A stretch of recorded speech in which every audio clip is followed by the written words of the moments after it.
The house itself was built around 1798, and these houses, some of them were actually built before the actual canal was built, including the lock. And all the houses are built the same on the northern bank of the Grand Canal, facing south. 2-storey, with one floor below the road and one floor above the road. So you're actually living in a split-level house. My house is actually split-level. What was the idea of building below the road? I don't know, and to be quite frank, I don't know why.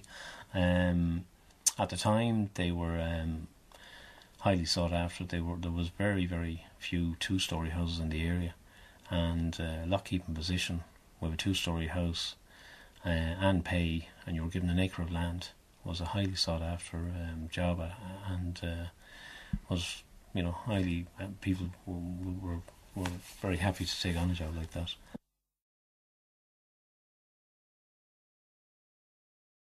My particular house, Lock House, the 30th Lock House, the family remained on, and I'm actually now the 8th generation from that brother who originally settled there. Where exactly is number 30? 30th Lock House is 7 miles west of Tullamore, in a place called Rahan, just outside the village, just west of the village, the centre of the village, about a mile. It's 17 miles to Shannon Harbour, which is the end of the Grand Canal, and the actual construction of the canal from between the 30th and 30th first lock actually took 4 years, even though it's only half a mile, because there was quite a lot of problems. It breached 3 times on that particular stretch. And why did it breach? It breached because they built the canal through sand, through Sandy Hill, and every time they filled it, it actually breached. Just to give you an example, the bottom level, which is 10 miles from Rahan down to Glenlock and Fermanagh, that just took under 5 years to build. So that was 10 miles, took just under 5 years, and this half mile took nearly 4 years. Wow. So it'll give you an idea of the problems they had trying to build it.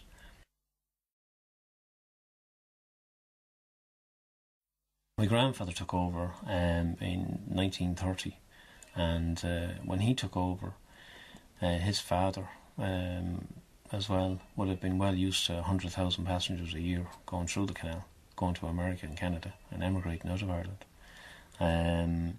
They also would have had a lot of cargo.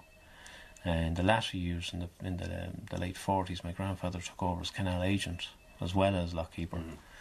And he was canal agent, checking all the cargo on the boats, barges going through. He had a brother, George, who lived in the lodge across from the Lock House, and George looked after all the horses for the Grand Canal Company. And then another brother called Bert, who did all the leather, and he did the leather work for the Grand Canal Company. Yeah. So there was 3 brothers actually working out of 2 houses, because where I lived there's a Lock House, and across the road from me would have been a canal agent's house, and then beside that would have been a lodge where they looked after the horses. Oh, so a lot of activity there. Yeah, it was quite a busy place. Associated with the canal.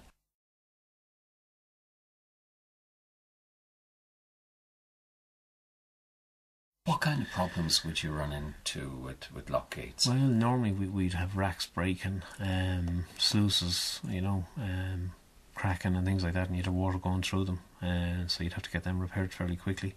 Say if you had a leaking rack or a sluice, and the paddle it could be damaged or cracked or warped, what we would do is we'd get a bag of peat and normally have it a bit wet or damp, and just step onto your footboards and you sprinkle it along the gate, and it actually sinks.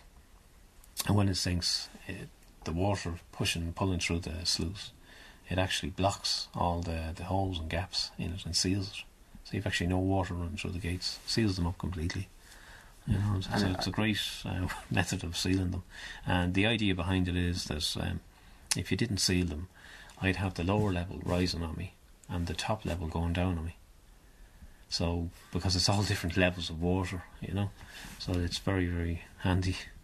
Now, obviously this was something.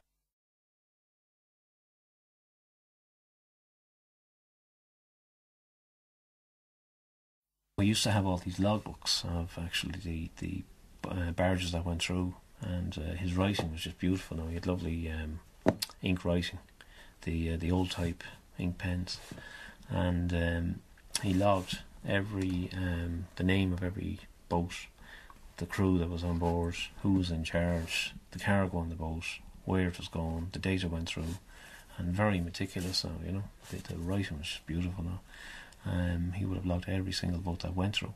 They would have been held then by the Grand Canal Company,